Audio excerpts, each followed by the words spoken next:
Feeling is the Secret. Written and narrated by Neville Goddard. Produced by Cuban. All rights reserved. Foreword.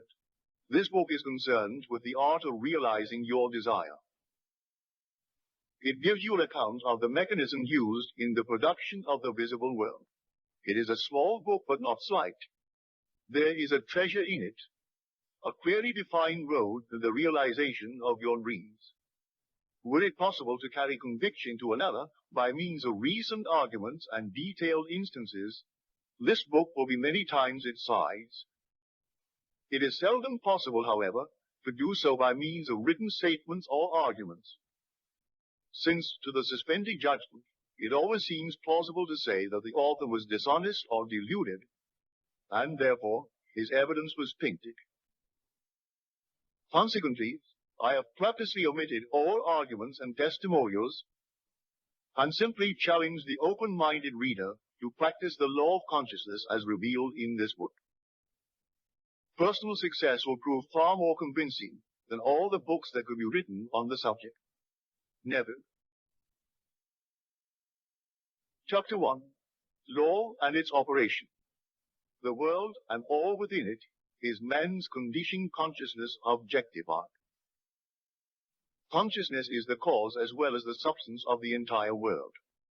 So it is to consciousness that we must turn if we would discover the secret of creation.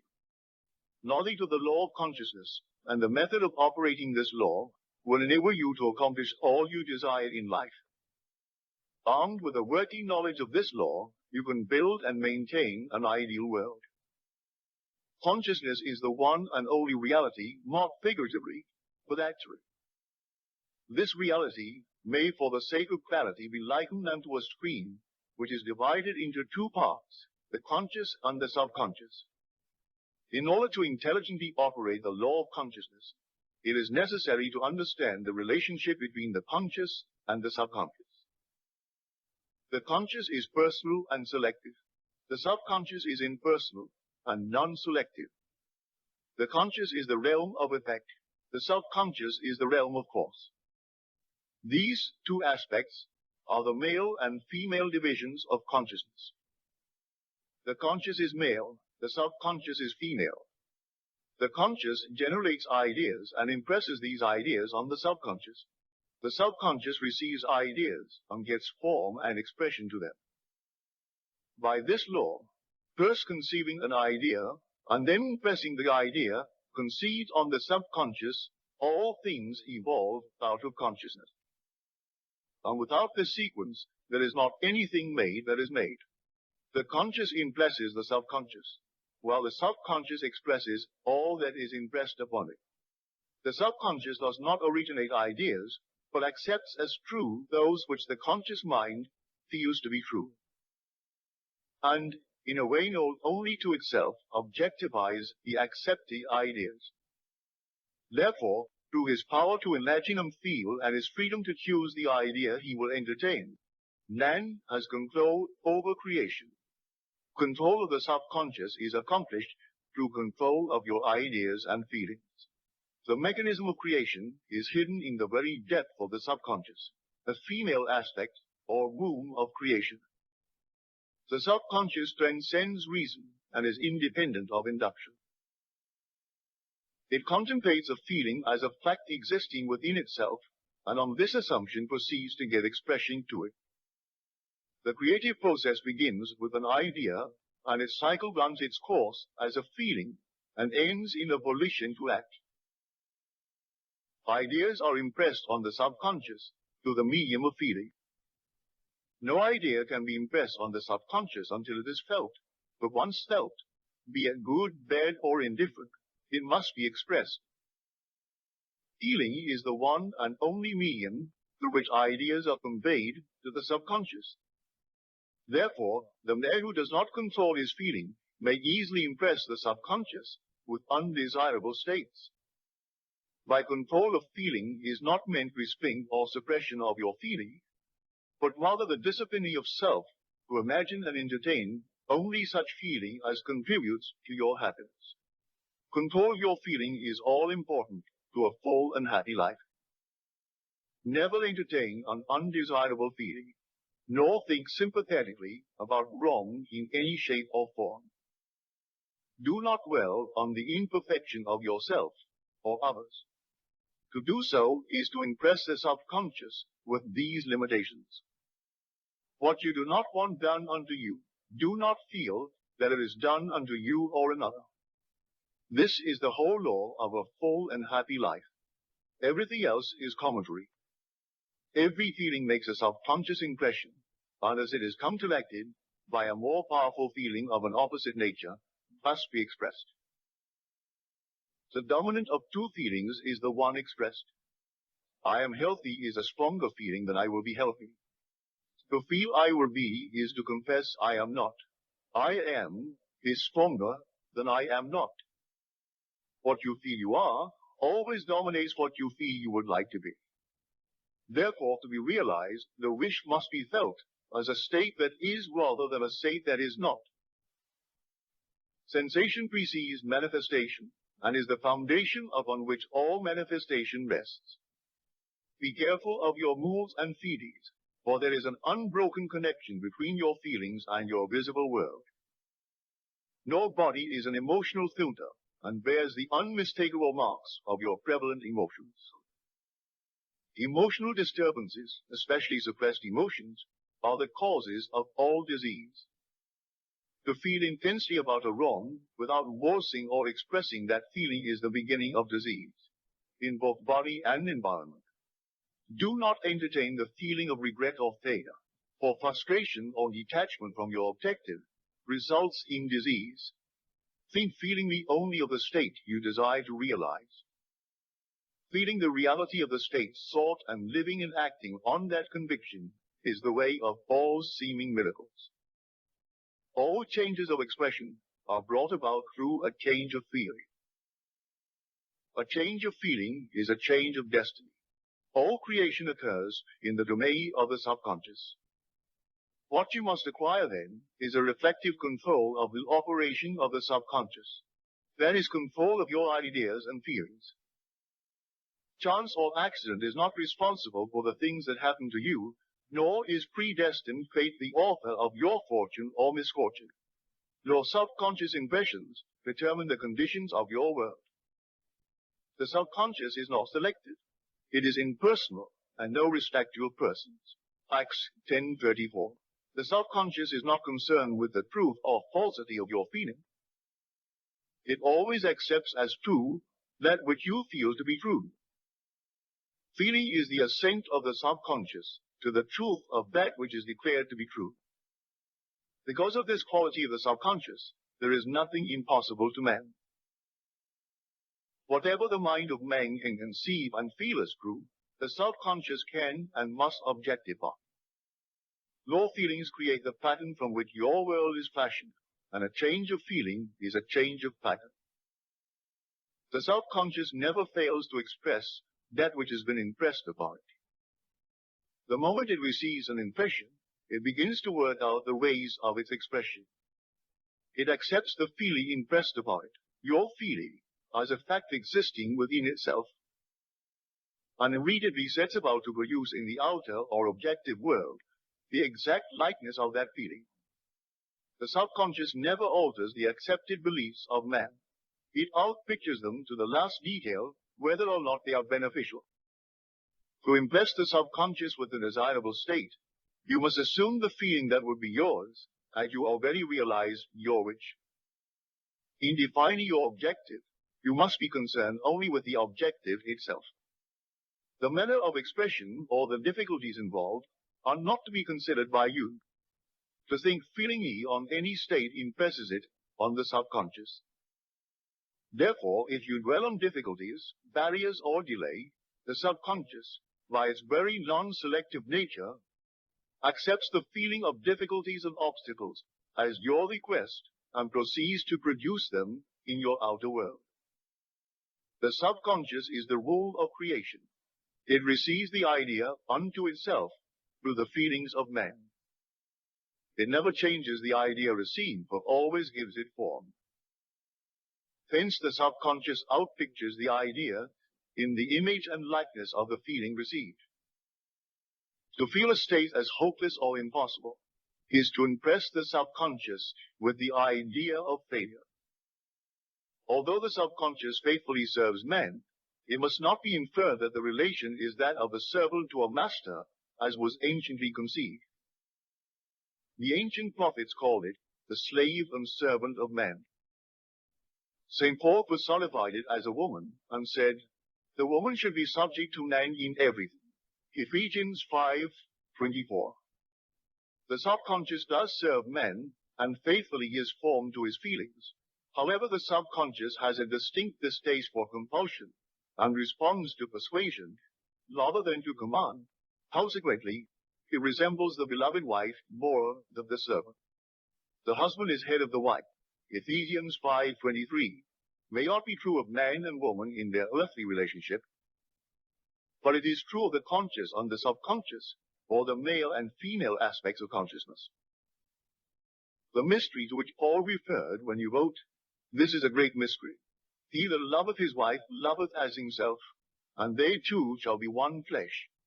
Ephesians 5:28, 31, and 32 is simply the mystery of consciousness. Consciousness is really one and undivided, but for creation's sake, it appears to be divided into two. The conscious objective or male aspect truly is the head and dominates the subconscious subjective or female aspect. However, this leadership is not that of the tyrant, but of the lever. So, by assuming the feeling that will be yours, were you already in possession of your objective, the subconscious is moved to build the exact likeness of your assumption. Nor desires are not subconsciously accepted until you assume the feeling of their reality, for only through feeling is an idea subconsciously accepted, and only through this subconscious acceptance is it ever expressed. It is easy to ascribe your feeling to events in the world than to admit that the conditions of the world reflect your feeling.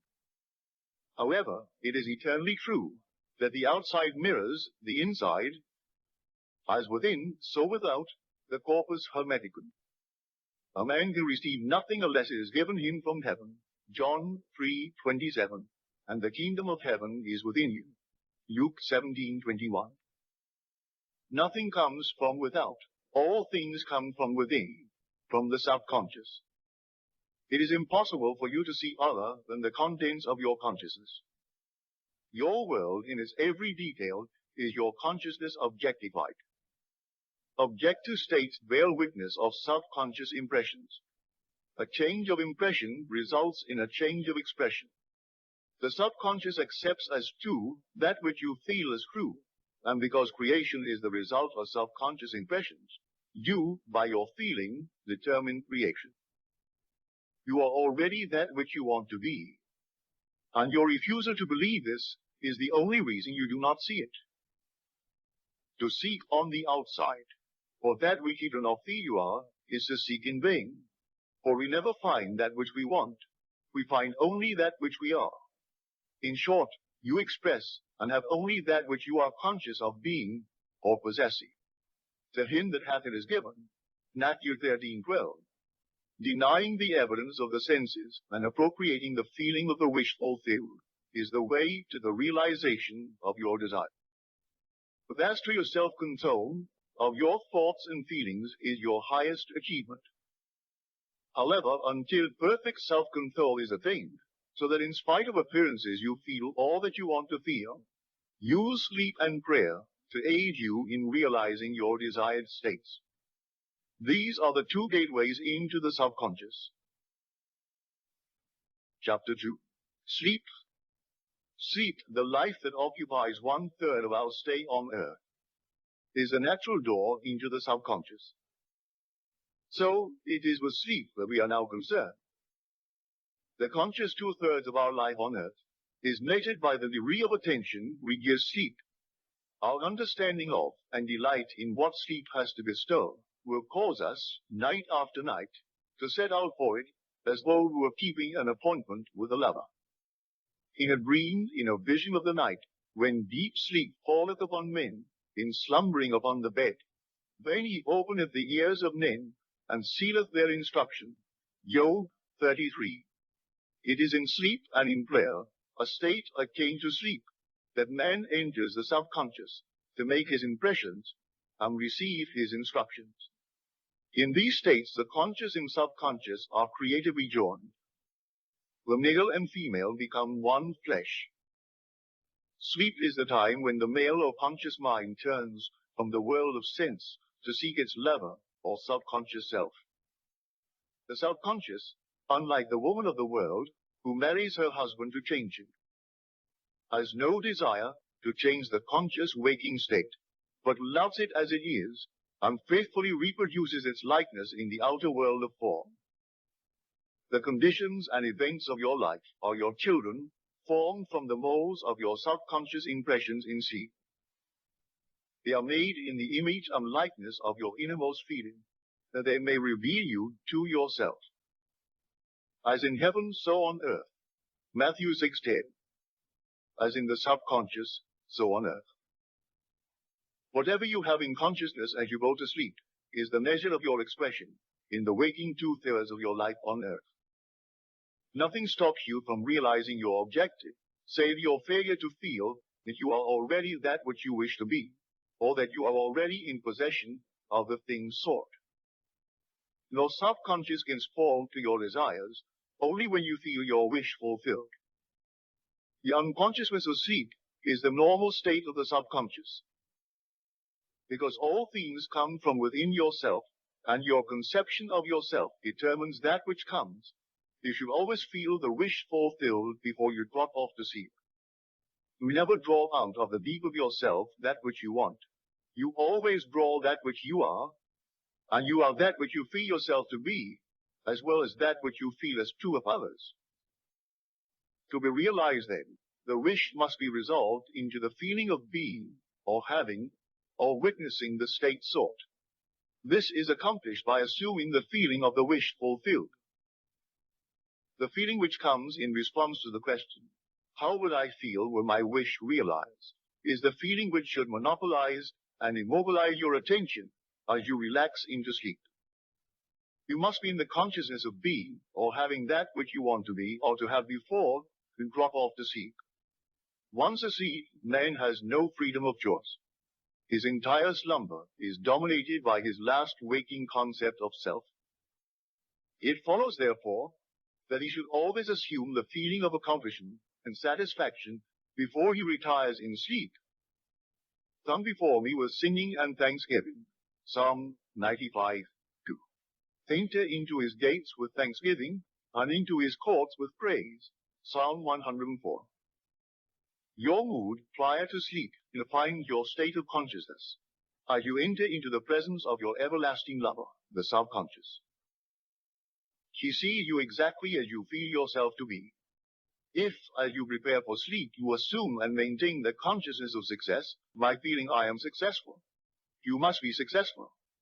Lie flat on your back with your head on a level with your body. Feel as you would were you in possession of your wish, and quietly relax into unconsciousness. He that keepeth Israel shall neither slumber nor sleep. Psalm 121:4. Nevertheless, he giveth his beloved sleep. Psalm 127:2. The subconscious never sleeps. Sleep is the door through which the conscious waking mind passes to be creatively joined to the subconscious. Sleep conceals the creative act, while the objective world reveals it.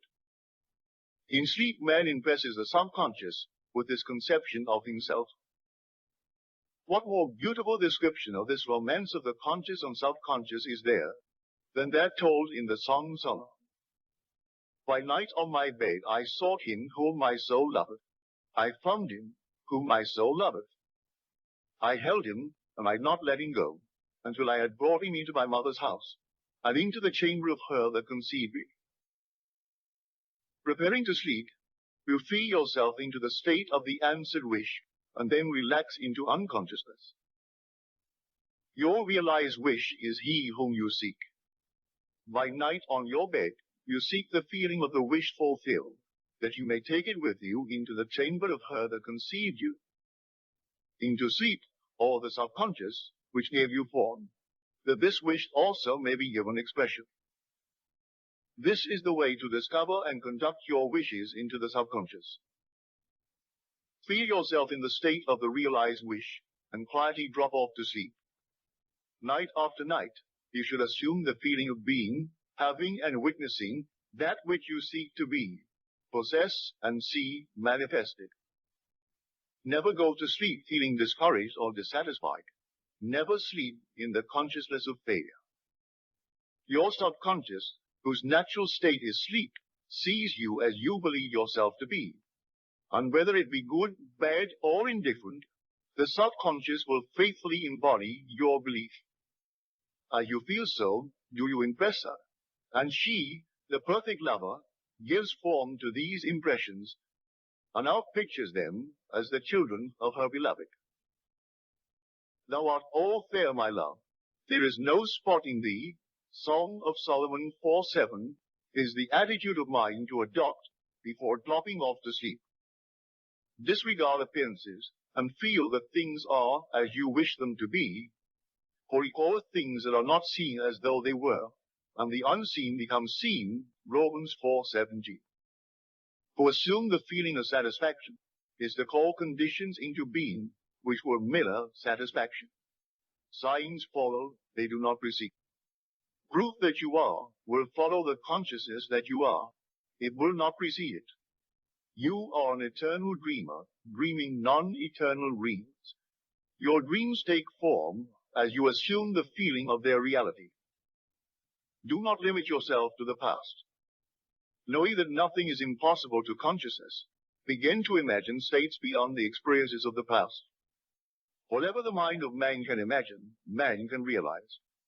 All objective, visible states were first subjective, invisible states, and you call them into visibility by assuming the feeling of their reality. The creative process is first imagining and then believing the state imagined. Always imagine and expect the best. The world cannot change until you change your conception of it. As within, so without. Nations, as well as people, are only what you believe them to be. No matter what the problem is, no matter where it is, no matter whom it concerns, you have no one to change but yourself, and you have neither opponent nor helper in bringing about the change within yourself. You have nothing to do but convince yourself of the truth of that which you desire to see manifested. As soon as you succeed in convincing yourself of the reality of the state sought, results follow to confirm your fixed belief. Never suggest to another the state which you desire to see him express. Instead, you convince yourself that he is already that which you desire him to be. Realization of your wish is accomplished by assuming the feeling of the wish fulfilled. You cannot fail unless you fail to convince yourself of the reality of your wish. A change of belief is confirmed by a change of expression. Every night, as you drop off to sleep, feel satisfied and spotless. For your subjective lover always forms the objective world in the image. Unlikeness of your conception of it, the conception defined by your feeling. The waking 2/3 of your life on earth ever corroborates or bears witness in your subconscious impressions. The actions and events of the day are effects. They are not causes. Free will is only freedom of choice. Choose ye this day whom ye shall serve. Joshua 24:50. It is your freedom to choose the kind of mood you assume, but the expression of the mood is the secret of the subconscious. The subconscious receives impressions only through the feelings of man, and in a way known only to itself, yet these impressions form an expression. The actions of man are determined by his subconscious impressions. His illusion of free will, his belief in freedom of action, is but ignorance of the causes which make him act. He thinks himself free because he has forgotten the link between himself and the event. Man awake is under compulsion to express his subconscious impressions. If in the past he unwisely impressed himself, then let him begin to change his thought and feeling. for only as he does so will he change his world. Do not waste one moment in regret, for to think feelingly of the mistakes of the past is to reinfect yourself. Let the dead bury the dead, Matthew 8:22. Turn from appearances and assume the feeling that will be yours, for you are already the one you wish to be. Feeling a state produces that state. The part you play on the world stage is determined by your conception of yourself. By feeling your wish fulfilled and quietly relaxing into sleep, you cast yourself in the star role to be played on earth tomorrow. And while asleep, you are rehearsed and instructed in your part. The acceptance of the end automatically wills the means of realization. Make no mistake about this. If, as you prepare for sleep, you do not consciously feel yourself into the state of the answered wish, then you will take with you into the chamber of her who conceived you the sum total of the reactions and feelings of the waking day. And while asleep, you will be instructed in the manner in which they will be expressed tomorrow. You will rise believing that you are a free agent, not realizing that every action and event of the day is predetermined by your concept of self as you fell asleep. Your only freedom then is your freedom of reaction. You are free to choose how you feel and react to the day's drama. But the drama, the actions, events, and circumstances of the day have already been determined. Unless you consciously and purposely define the attitude of mind with which you go to sleep, you unconsciously go to sleep in the composite attitude of mind made up of all feelings and reactions of the day. Every reaction makes a subconscious impression, and unless counteracted by an opposite and more dominant feeling, is the cause of future action. Ideas enveloped in feeling are creative actions. Use your divine light wisely. Through your ability to think and feel, you have dominion over all creation. While you are awake, you are a gardener selecting seed for your garden, but, except a kernel wheat fall into the ground and die, it abideth alone.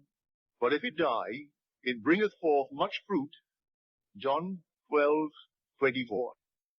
Your conception of yourself as you fall asleep is the seed you drop into the ground of the subconscious. Dropping off to sleep feeling satisfied and happy compels conditions and events to appear in your world which confirm these attitudes of mind. Sleep is the door into heaven. What you take in as a feeling, you bring out as a condition, action, or object in space. So sleep in the feeling of the wish fulfilled. As in consciousness, so on earth. Chapter 3. Prayer. Prayer, like sleep, is also entrance into the subconscious. When you pray, enter into your closet, and when you have shut your door, pray to your Father which is in secret, and your Father which is in secret shall reward you openly. Matthew 6:6. Prayer is an illusion of sleep which diminishes the impression of the outer world and renders the mind more receptive to suggestion from within. The mind in prayer is in a state of relaxation and receptivity akin to the feeling attained just before dropping off to sleep. Prayer is not so much what you ask for as how you prepare for its reception. Whatsoever things ye desire, when ye pray, believe that you have received them, and ye shall have them. Mark 11:24. The only condition required is that you believe that your prayers are already realized. Your prayer must be answered if you assume the feeling that will be yours were you already in possession of your objective. The moment you accept the wish as an accomplished fact, the subconscious finds means for its realization. To pray successfully, then, you must yield to the wish, that is, feel the wish fulfilled. The perfectly disciplined man is always in tune with the wish as an accomplished fact. He knows that consciousness is the one and only reality, that ideas and feelings are facts of consciousness, and are as real as objects in space. Therefore, he never entertains a feeling which does not contribute to his happiness. For feelings are the causes of the actions and circumstances of his life. On the other hand, the undisciplined man finds it difficult to believe that which is denied by the senses, and usually accepts or rejects solely on appearances of the senses. Because of this tendency to rely on the evidence of the senses, it is necessary to shut them out before starting to pray, before attempting to feel that which they deny. Whenever you are in the state of mind, I should like to, but I cannot, the harder you try, the less you are able to yield to the wish. You will never attract that which you want, but always attract that which you are conscious of being. Prayer is the art of assuming the feeling of being and having that which you want.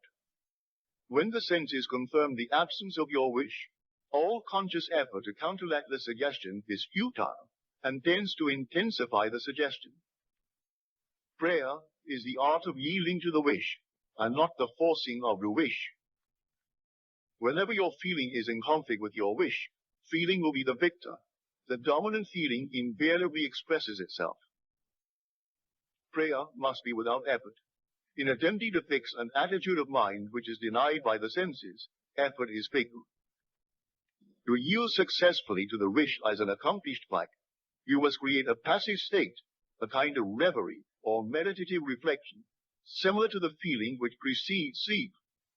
In such a relaxed state, the mind is turned from the objective world and easily senses the reality of a subjective state. It is a state in which you are conscious and quite able to move or open your eyes, but have no desire to do so. An easy way to create this passive state is to relax in a comfortable chair or on a bed. If on a bed, lie flat on your back with your head on a level with your body. Close the eyes and imagine that you are sleepy. Feel, I am sleepy, so very sleepy.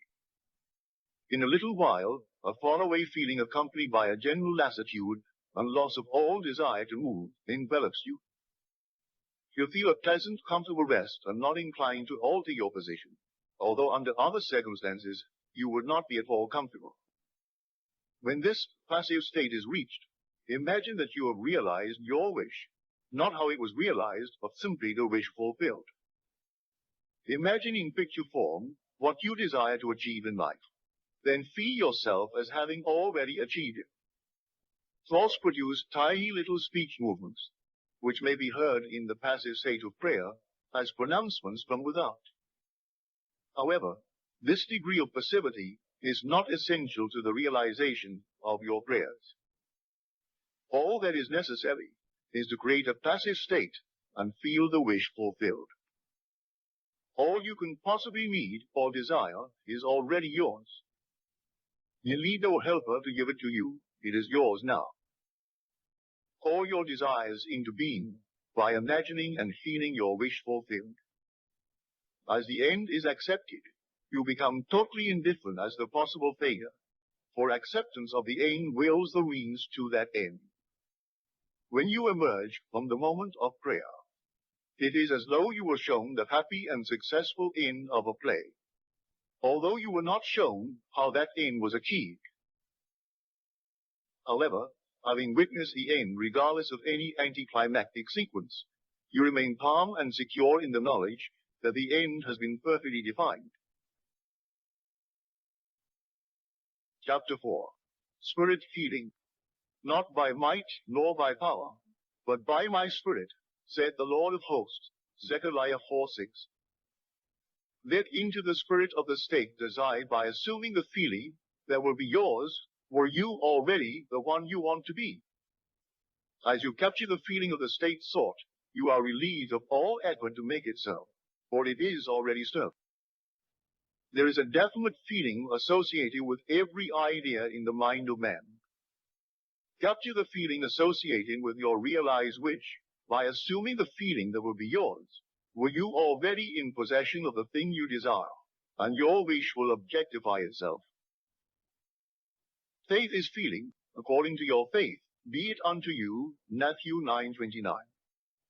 You never attract that which you want, but always that which you are. As a man is, so does he see. To him that hath it shall be given, and to him that hath not, it shall be taken away. Matthew 13:12. That which you feel yourself to be, you are, and you are given that which you are. So assume the feeling that would be yours were you already in possession of your wish, and your wish must be realized. So God created man in his own image. In the image of God created he him. Genesis 1:27. Let this mind be in you, which was also in Christ Jesus, who being in the form of God, thought it not robbery to be equal with God. Philippians 2:5-6. You are that which you believe yourself to be. Instead of believing in God or in Jesus, believe you are God or you are Jesus. He that believeth on me, the works that I do shall he do also. John 14:12. Should be he that believes as I believe, the works that I do shall he do also. Jesus found it not strange to do the works of God, because he believed himself to be God. I and my Father are one, John 10:30. It is natural to do works of the one you believe yourself to be. So live in the feeling of being the one you want to be, and that you shall be. When a man believes in the value of the advice given him and applies it, he establishes within himself the reality of success. The end. Thank you everyone for listening. If you like this audiobook, please consider liking and subscribing, and be sure to leave a comment with the book or lecture you would like to hear next. Yours always, Neville